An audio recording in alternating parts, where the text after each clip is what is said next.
I'm Jared Ginsburg, joined by former NFL safety Victor Green. Vic, thanks for joining us. How you doing? I'm doing well, man. We're obviously here to talk about the Terrelle Pryor Ohio State controversy, and just want to get your thoughts. For those out there that don't know yet, Terrelle Pryor and four other Buckeyes were suspended by the NCAA for the first 5 games of next season for selling championship rings, jerseys, awards, and receiving improper benefits from bartering tattoos. However, they're still allowed to play in the Sugar Bowl versus Arkansas. Vic, go figure. Explain that one, Vic. You're suspending them next year and they could play in the biggest game of the year this year? Can we say money, money, money, money? It's a tough situation, man. I always said that, the NCAA with all the money that they make, they should pay the players. I mean, the guys can't work. You spend so much time studying, practicing your craft, and you're not allowed to make any money. So these guys, a lot of them come from underprivileged. Not saying that those guys did, but a lot of them come from underprivileged backgrounds. So they don't have a lot of funds to get around, to buy certain things, to go off campus and help themselves. So, I can understand in a sense, and they trying to get money for themselves. Do it make it right? Absolutely no. But from the NCAA standpoint, if you're going to suspend them from this game, the bowl game as well. Because, you know, why next year? Why next year? Because they stand to make a lot of money, with Terrell Pryor and these other guys playing in this game. So I don't agree with them playing in this game. If you're going to suspend them, let them suspend again from now until next year as well. It's just absurd. Exactly what you said. I guess it is about the money. But what does that tell Terrell Pryor as far as football next season? He was planning on coming back, finishing out his college career, potentially getting his degree. Now you're going to be suspended for over 30, 40% of next year. He might as well he might as well enter the draft, Vic.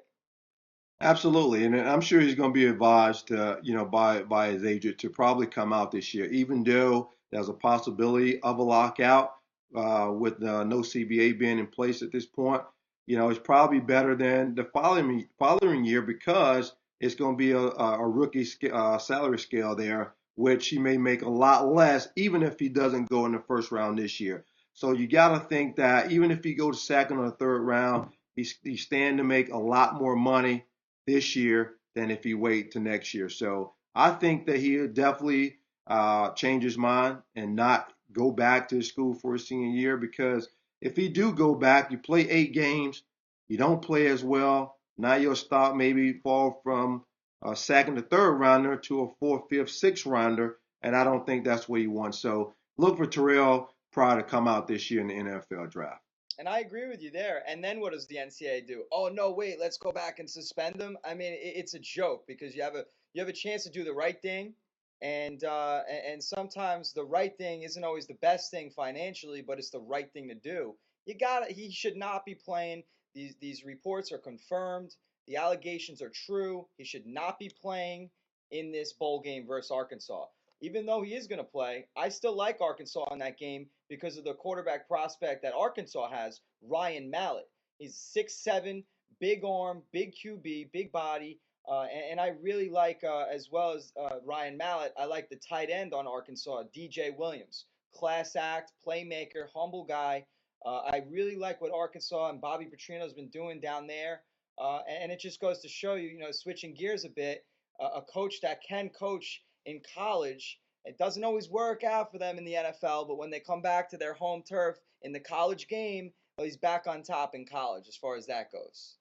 Absolutely. I think you're right. Bob Petrina is doing an outstanding job. I know he was here in Atlanta and he was disappointed that he pretty much quit on the team, but it's definitely different with coaching college and NFL. And I think he's doing a great job. And whether Terrell Pryor play or not in this game, I don't really think it's going to matter because of the guys that you mentioned on the Arkansas side of the ball, along with that coach that they have. So, but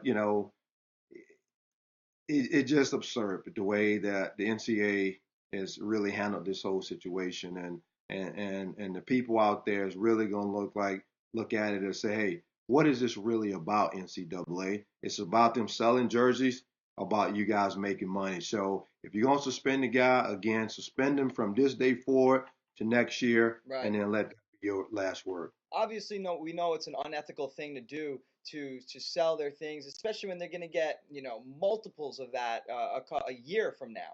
But aside from, it's very ironic. You're suspending them for making their money, but you're trying to save yourself and make yourselves money as far as the NCAA goes.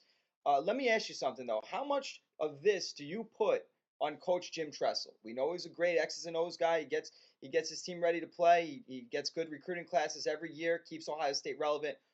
What do you hold accountable as far as Jim Tressel goes?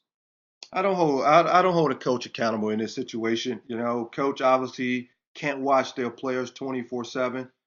He came out and said, "Hey, the buck stopped here," in this report that he reported, in the news. So, he's not against with this whole thing that they did. So, you can't hold a coach accountable. Obviously, out on the football field, them going whatever they're losing, Right, you put the coach accountable for those type of things. But you can't be a babysitter to all those players that are on that football team. And, right. we as athletes have to step up and take responsibility for our own actions. And you got to put it on the players at this point. Again, you can't fault these guys, but they got to understand that rules are rules, and they Right. can't. You break the rules, and you gotta suffer the consequences, and that's the deal on that. All right. Well, Victor Green, thank you for joining us at Class Act Sports. Everybody, thank you for watching. Until the next time, I'm Jared Ginsburg, And this is Victor Green, and you're and you're watching watching Class Act Class Action. Sports. Peace.